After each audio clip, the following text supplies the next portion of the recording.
আসসালামু আলাইকুম। হ্যালো কাছের মানুষজন, কেমন আছেন সবাই? আশা করছি সবাই ভালো।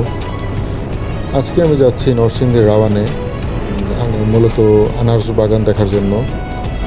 দেখা এবং কেনা খাওয়া সবগুলোই।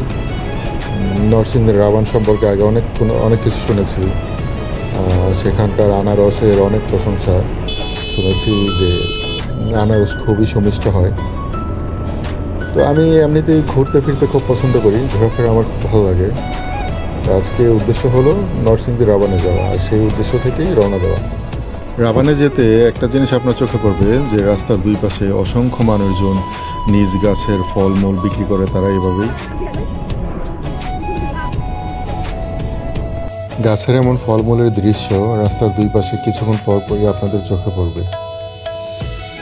তো আমি যেহেতু রাবানের আগে কখনো যাইনি, আর আমি চিনিও না, তাই গুগল ম্যাপসের সাহায্য নেওয়া। তো আল্লাহর নামে আজকে রওনা দিয়ে দিলাম।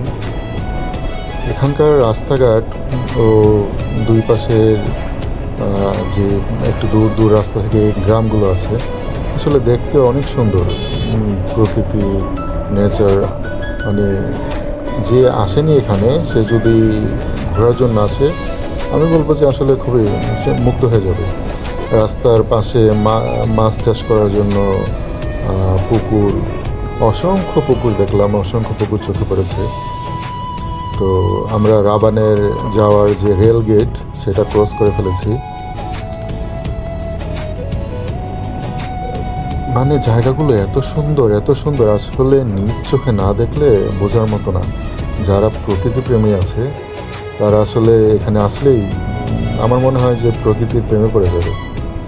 এত সুন্দর সবুজ, চারিদিকে সবুজে ঘেরা, বাড়িঘর আছে, তারপরও চারিদিকে শুধু সবুজ আর সবুজ। আর ছোট ছোট পুকুর, যারা এখানে মাছ চাষ করে, অসংখ্য পুকুর, চারিদিকে শুধু সবুজের অভয়ারণ্য।